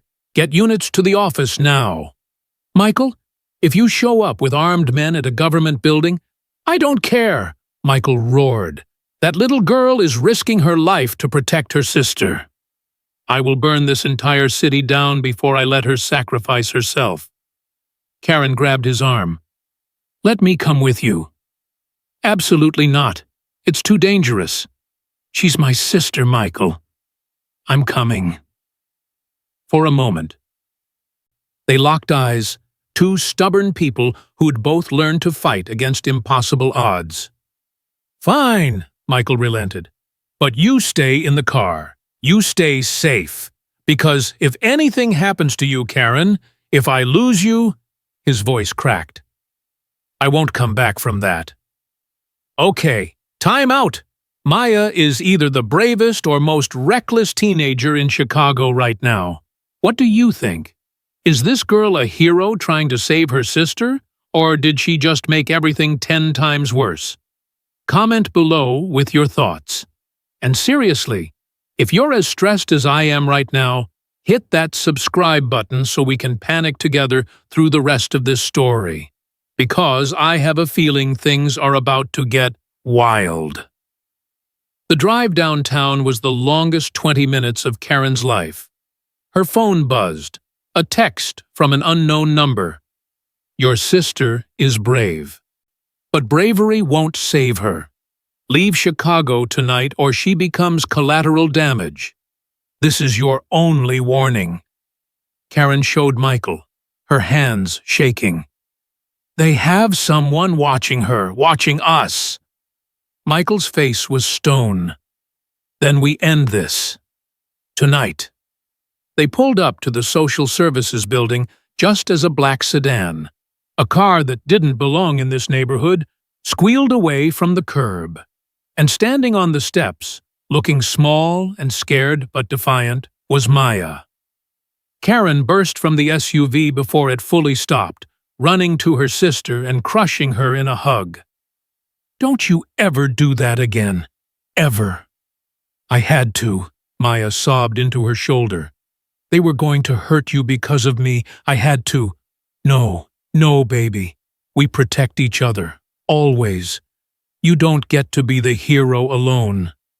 Michael approached slowly. Maya looked up at him with red-rimmed eyes. I'm sorry, Mr. King. I know I messed up your plan. Michael crouched to her level. You didn't mess up anything, Maya. You were trying to save your sister. That's the bravest thing anyone can do. He glanced at the building. Did you go inside? I was about to, but then a car pulled up. A man told me to get in, said he'd take me somewhere safe. Maya shuddered. But his eyes were wrong, so I ran back up the steps, and he drove away. Michael's expression darkened. Vincent, get a description of the car and the man. Now. As Vincent coordinated with security, Michael stood and faced Karen.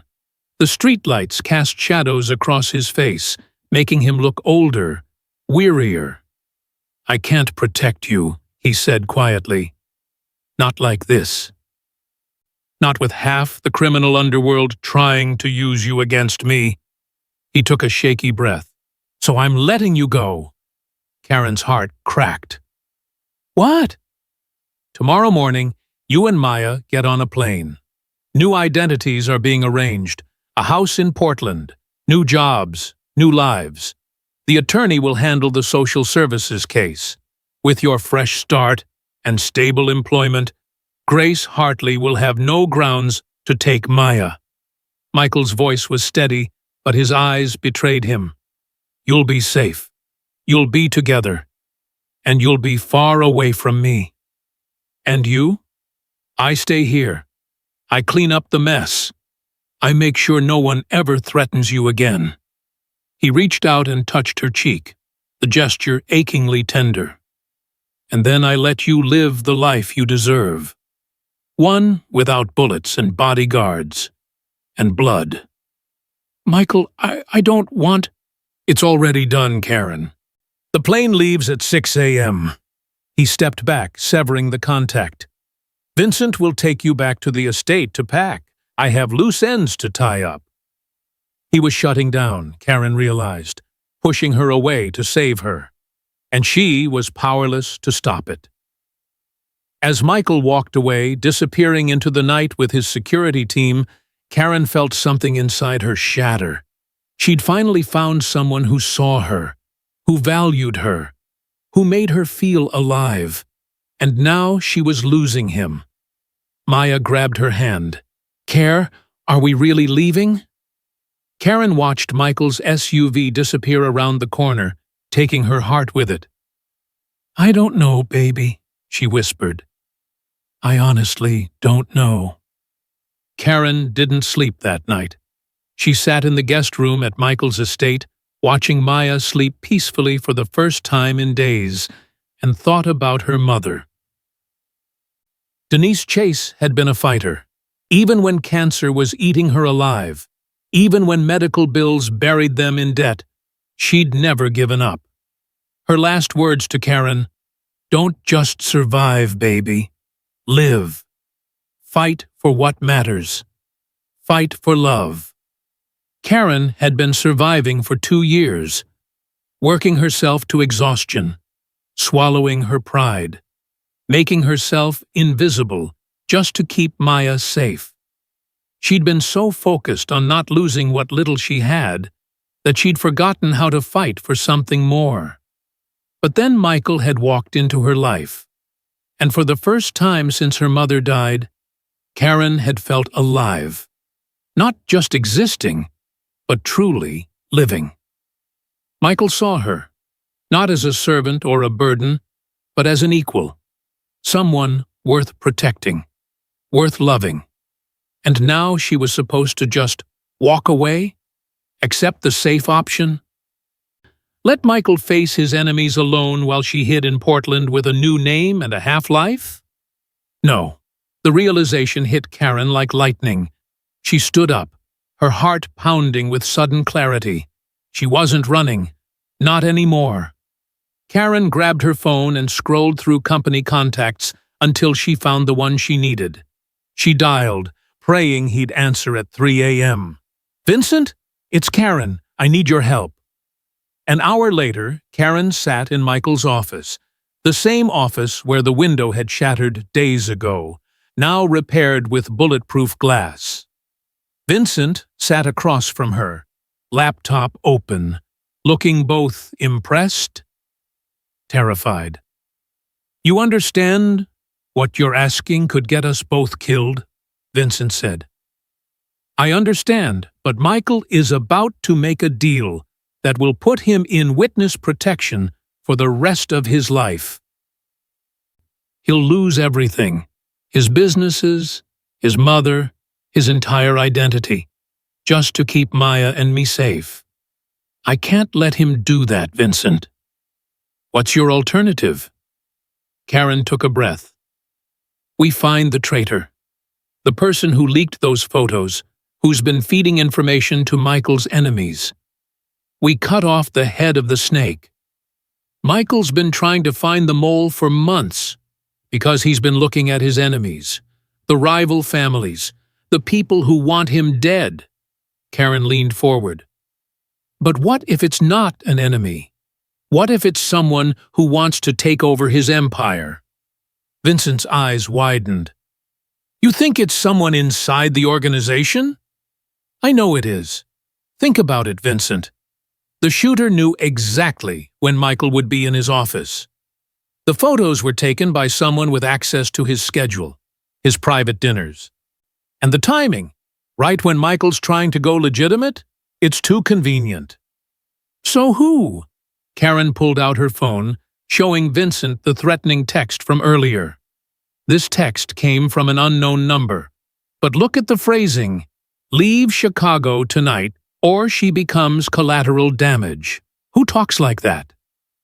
Vincent studied the text. Then his face went pale. Derek, the accountant Michael suspended. He always used corporate jargon, even in casual conversation. And he had access to all the financial records, the schedules. Karen's pulse raced.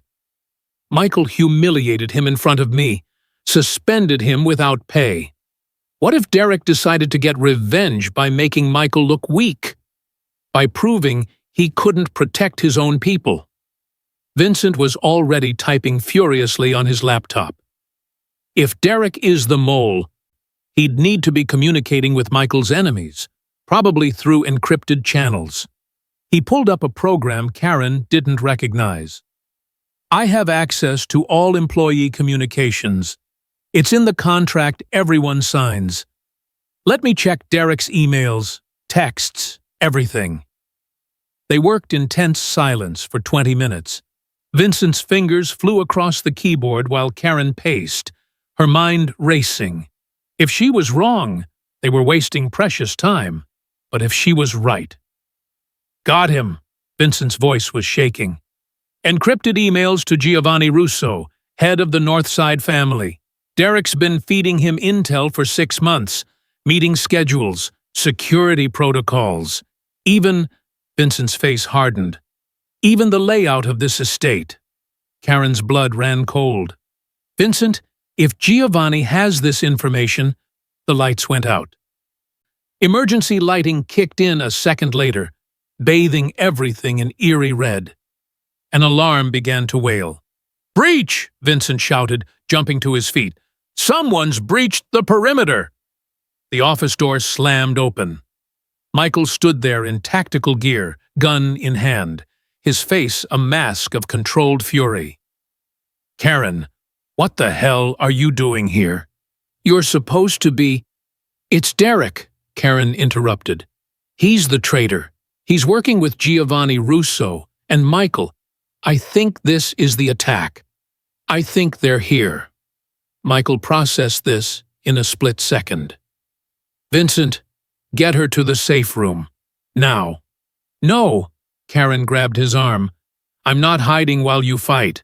Not anymore. Karen, this isn't a debate. You're right, it's not. Karen stepped closer, looking up at him with fierce determination.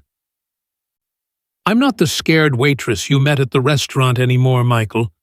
You helped me remember how to be strong, how to fight. So I'm fighting.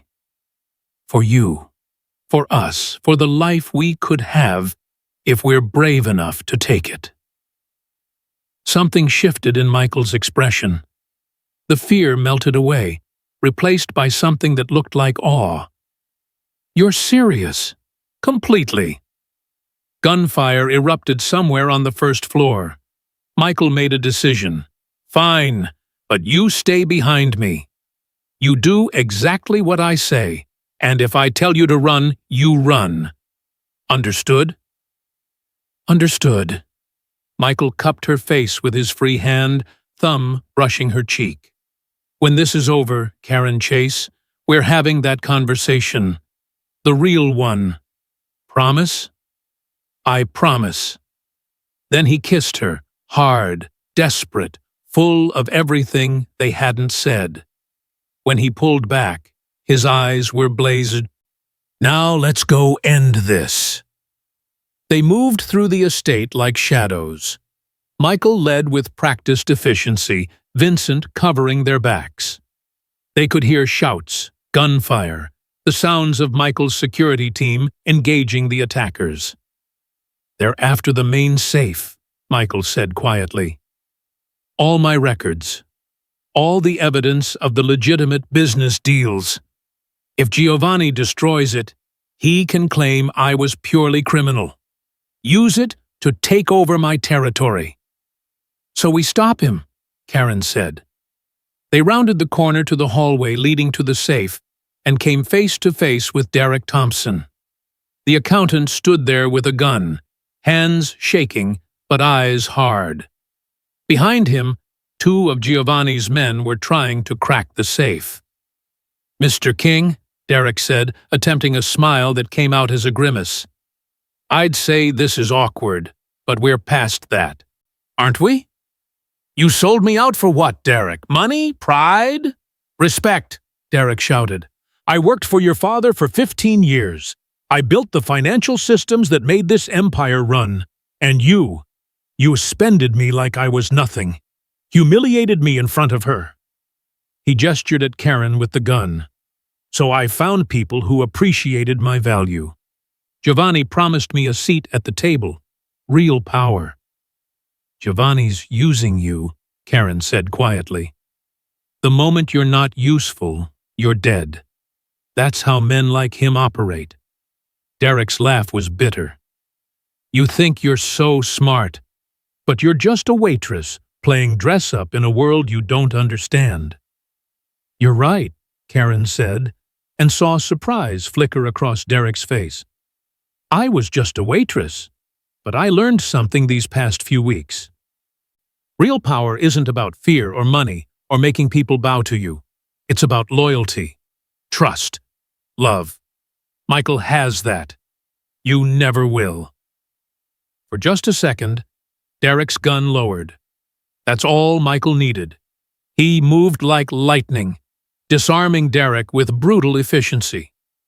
The accountant hit the floor hard. The two men at the safe spun around, reaching for their weapons, and found themselves facing a dozen of Michael's security team who'd surrounded the hallway from both ends. "Drop them," Michael commanded, his voice leaving no room for argument. The men complied. It was over. 20 minutes later, the estate was secure.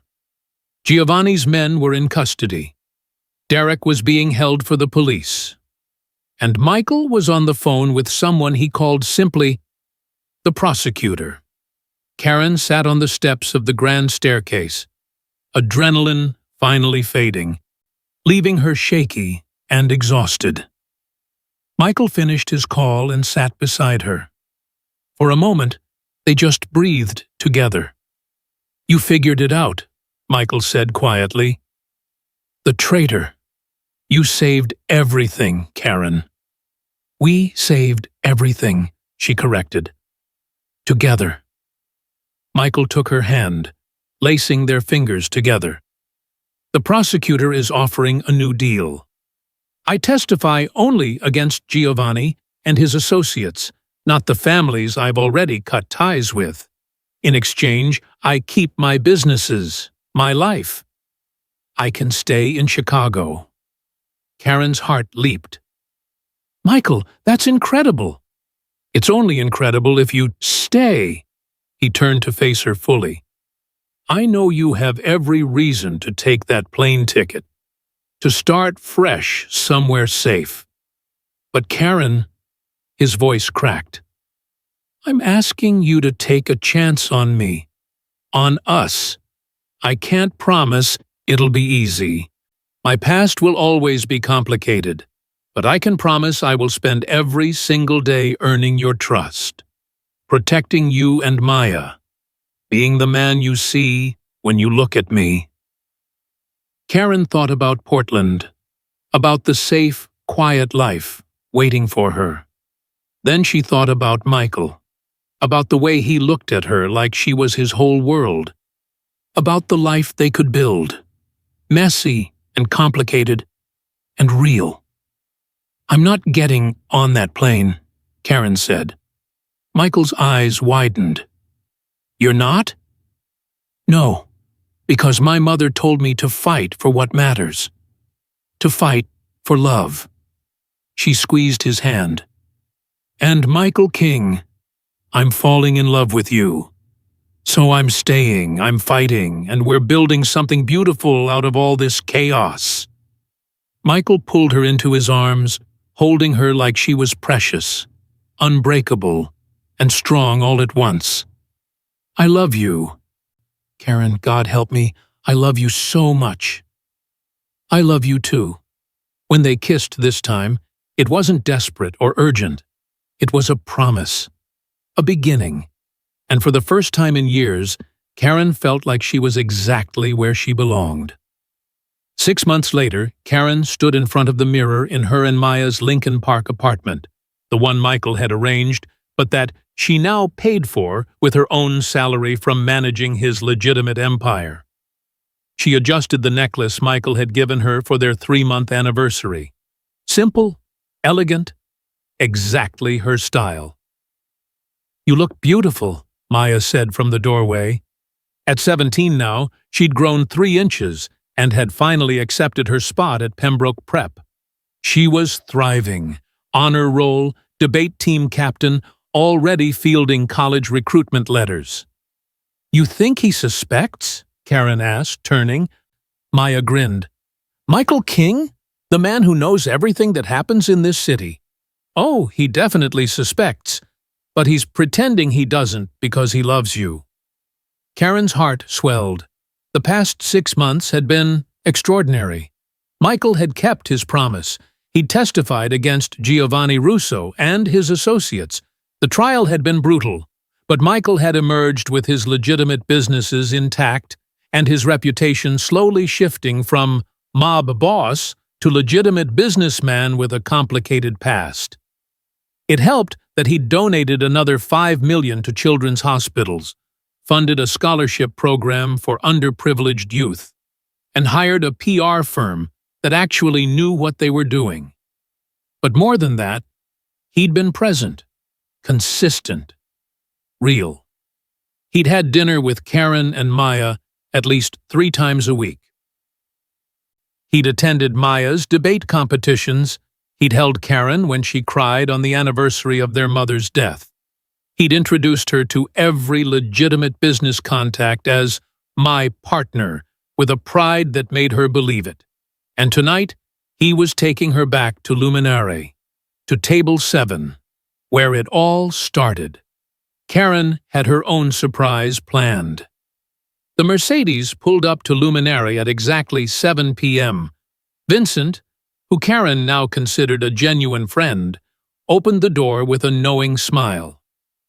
He's already inside. Table 7. And Karen? Good luck. She squeezed his hand. Thank you.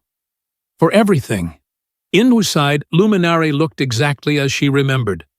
Crystal chandeliers, marble floors, the hum of wealth and power. But this time, Karen wasn't invisible. She walked through the restaurant with her head high, wearing a dress that cost more than she used to make in a month, carrying herself like someone who belonged. Because she did. Michael stood when he saw her, and the expression on his face, pure awe, made every hard moment of the past 6 months worth it. Karen, you look like I'm not about to spill wine on you, she teased. He laughed, that genuine, delighted laugh she'd fallen in love with. Exactly like that.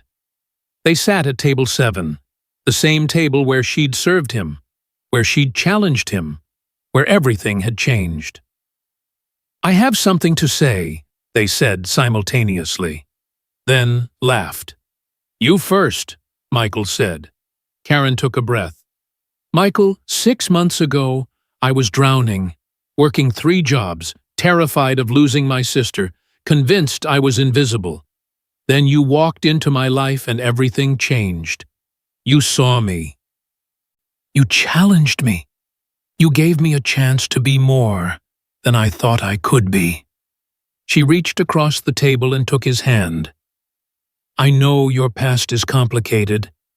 I know there are people who will always see you as your father's son. But I see you, Michael. I see the man who donates millions anonymously, who holds his mother's hand at Sunday dinners, who learned all of Maya's favorite foods and makes sure they're always in the fridge, who fights every day to be better than the legacy he inherited. Karen's voice trembled. I love you, not despite your past, but because of how hard you fight against it. And I want to spend the rest of my life fighting beside you, building something beautiful together. She pulled out a small box from her purse and slid it across the table. Michael's eyes widened. Karen, are you proposing? Yes. Because I learned from you that sometimes the bravest thing you can do is choose love, even when it's dangerous, even when it's complicated, even when every logical reason says to run. She smiled through tears. Michael King, will you marry me? For a long moment, Michael just stared at the box. Then he started laughing, that surprised, delighted sound that made her heart sing. I was going to propose to you tonight. What? He reached into his jacket and pulled out a small velvet box. I brought you back to table 7 because this is where I first saw who you really were. Where you reminded me that power means nothing if you lose your humanity. Where I started falling in love with you. He opened the box, revealing a stunning ring, simple, elegant, exactly her style. Karen Chase, you walked into my life and changed everything. You challenged me, believed in me, fought beside me. You're the bravest, most compassionate, most infuriatingly stubborn woman I've ever met. His voice cracked. And I want to spend every day for the rest of my life earning the love you've given me. Will you marry me? Karen was crying now, laughing through tears. We just proposed to each other. Is that a yes? Yes, of course, yes. Michael slid the ring onto her finger, then opened the box she'd given him. A simple platinum band engraved with coordinates. The location where they'd had their first real conversation in his garden. It's perfect, he whispered. You're perfect. I'm really not. You're perfect for me. They kissed across table 7, in the same restaurant where she'd spilled wine on him, where she'd threatened a mob boss, where she'd found her voice and her courage and her future. The restaurant erupted in applause. Karen pulled back to see Nathan the manager, still nervous, still sweating, smiling from the host stand. Other diners were clapping. And in the corner, Elena King was crying happy tears while Maya recorded everything on her phone. You invited them? Karen laughed. Of course. This is family. Family. The word settled over Karen like a warm blanket. Elena rushed over and pulled them both into a hug. Finally! I've been waiting months for you two to figure this out. Maya wheeled up, grinning. So does this mean I get to call him brother now? Because I've been practicing. Absolutely, Michael said, kissing the top of her head. And it means you're stuck with me at every debate competition. Deal. As they celebrated, champagne flowing, Elena telling embarrassing stories about Michael as a child, Maya and Vincent plotting the wedding like it was a military operation. Karen looked around the table and felt something she hadn't felt in years. Peace. She wasn't invisible anymore. She wasn't just surviving. She was living, thriving, loved. Later that night, as Michael walked her to the door of her apartment, soon to be their apartment, once they figured out whose place to keep, he pulled her close. Thank you, he said quietly. For what? For seeing me. For not running when you had every reason to. for fighting for us." He kissed her forehead, for reminding me that real power is choosing love over fear. Karen looked up at him, this complicated, dangerous, beautiful man who'd chosen to be better every single day. "You know what's funny?" she said. "That night at Luminare, when I told you to raise your voice at me again and I'd end you? How could I forget? I meant it. I really thought I could end you." She laughed. "Turns out I was right. I ended the man you were trying to be, the cold, untouchable mob boss, and I helped you become the man you are now." Michael's eyes glistened. "And you ended the invisible woman I met that night. The one who'd forgotten how powerful she was." He cupped her face. "We destroyed each other's old lives and built something better together." Poetic. I have my moments. They kissed again, soft and sweet and full of promise. As Karen finally went inside and Maya immediately pounced with questions about the proposal, Karen looked at the ring on her finger, solid, real, permanent, and thought about how far she'd come. From invisible waitress to the woman who'd tamed Chicago's most dangerous man. Except she hadn't tamed him. She'd freed him, and he'd freed her right back. So here's my final question for you. Do you believe in second chances? Do you think love can grow in the darkest places? Because Karen and Michael's story proves that sometimes the most dangerous thing you can do is also the bravest, choosing to fight for love when every logical reason says, run. What did you think of their journey, from that first explosive confrontation to this beautiful ending? Drop your thoughts in the comments below. And if you believed in them, if their story made you feel something real, smash that like button. And hey, subscribe, because I have more incredible stories coming your way. Stories about courage, love, redemption, and people who refuse to let their past define their future. Thank you for being here until the very end. Thank you for believing in Karen and Michael. Thank you for understanding that sometimes the best love stories aren't about perfect people. They're about complicated people choosing each other anyway. See you in the next story. Until then, remember, you are never too invisible to matter. You are never too broken to be loved. And you are always brave enough to fight for what matters.